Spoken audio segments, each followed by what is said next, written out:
ఒరే ముళ్ళపంది రా వస్తానా ఏంటన్నా కూర్చో. థ్యాంక్స్ అన్న. ఏంట్రా నల్ల పెంకు నా పక్కన కూర్చున్నా? నీకు నాకు ఎంత తేడా ఉందో తెలుసా? తెలుసన్నా, కనీసం నేను అడుక్కుంటున్నాను, నువ్వు అది కూడా చేయట్లేదు కదా. ఏంట్రోయ్ 10 కొంపల ఫుడ్ తినేసరికి గుండు బలిచిందా నా ఎలగా? కింద కూర్చో. ఒరే సేమ్ పంది అన్నా, సిల్లర ఎంత ఉందిరా? జేబులోనా బ్యాంకులోనా? నీ ముఖానికి బ్యాంక్ అకౌంట్ ఒకటా? ఏ నీకు లేదా?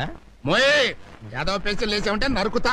తొందరరా ఒక ఆట వేసుకుందాం, చేయి గొలగొల్లాడుతున్నాయి. ఉండనా, ముందు అన్నం తినాలి, ఆలస్యంగా తింటే ఆరోగ్యం పాడైపోద్ది. ఏం కూరలరా? ఏముందిలే అన్న, చేపల పులుసు, చింతసూరు పప్పు, కోడిగుడ్ల ఫ్రై, 2 పచ్చళ్ళు. మీ ఇంట్లోంచి పెరుగు పంపిస్తే ఈ పూట ఎలాగో గడిచిపోద్ది. తమరు తినే భోజనం ప్రైమ్ మినిస్టర్ ఆఫ్ ఇండియా కూడా తినలేరు. అదృష్టవంతులు. Rama Sita with Lakshmana went to forest, faced so many problems. Then magic jinka entered. Rama went to catch magic jinka this side. Ravana entered this side, took Sita. Not yet, other's wife. Then where is Niti Nijayati? Now you take Mahabharata. Here also Pandavas gone to forest. Of course, 13 years open, 1 year underground. Faced so many problems. Still, Kauravas not given Rajyam. Where is Niti Nijayati? But same Ramayana, same Mahabharata, with same subject. Of course, actors change.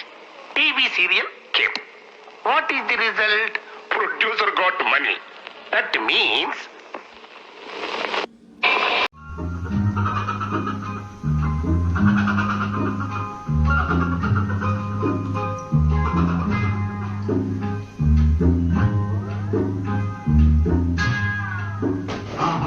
అద్భుతం.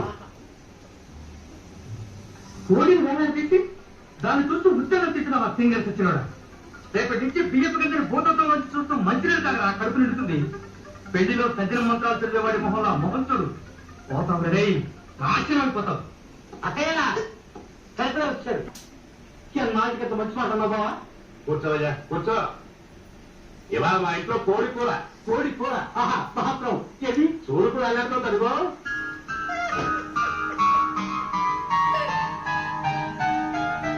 దాని ఒక్క రెప్పాల్పకుండా చూస్తూ పొట్టెన్ను మింగేదివే చూడ కిందంత తృప్తిగా ఉంటుంది.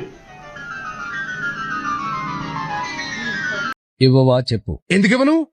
అదే కదా నా వ్యాపారం. కాకపోతే తాకట్టు పెట్టుకునే అప్పివ్వడం అనేది నా వృత్తి ధర్మం. కాని నీకోసం ఆ ధర్మాన్ని కాదని అప్పిస్తా. ఎందుకో తెలుసా? నువ్వు మోసం చేయడం చేతగాని అసమర్థుడివి, మంచితనాన్ని నమ్ముకున్న పిచ్చోడివి. అందుకే ఇస్తా. మనిషి బతుకున్నంత వరకు ప్రాణానికి పవర్ ఇచ్చింది డబ్బే, మనిషి నిధులుగా తయారు చేసింది కూడా డబ్బే. అందుకే నాకు డబ్బంటే ఇస్తాం ఇస్తాం ఇస్తాం. కోటయ్య, ఇంక చాలు. ఎక్కడ సంతకాలు పెట్టాలో చెప్పు, నేను సంతకం పెడతాను, అప్పు తీరుస్తాను. ఇటు ఏంటే నువ్వు తీర్చది? 3 ఏళ్ల క్రితం తీసుకున్న అప్పుకి 3 పైసలు జమలేదు కానీ 5 లక్షలు తీరుస్తాడంట. చాలా చెప్పక తాకట్టు లేదే దమ్మిడి కూడా అప్పివ్వని ఈ కోటయ్య నోటు పత్రం లేకుండా నోటి మాట మీదే ఆ మహానుభావుడికి అప్పెందుకు ఇచ్చాడో తెలుసా? ఈ ప్రపంచంలో నేను ఎక్కువగా ప్రేమించే డబ్బు కన్నా ఇంకా ఎక్కువగా ప్రేమించేది ఈ మహానుభావుణ్ణే.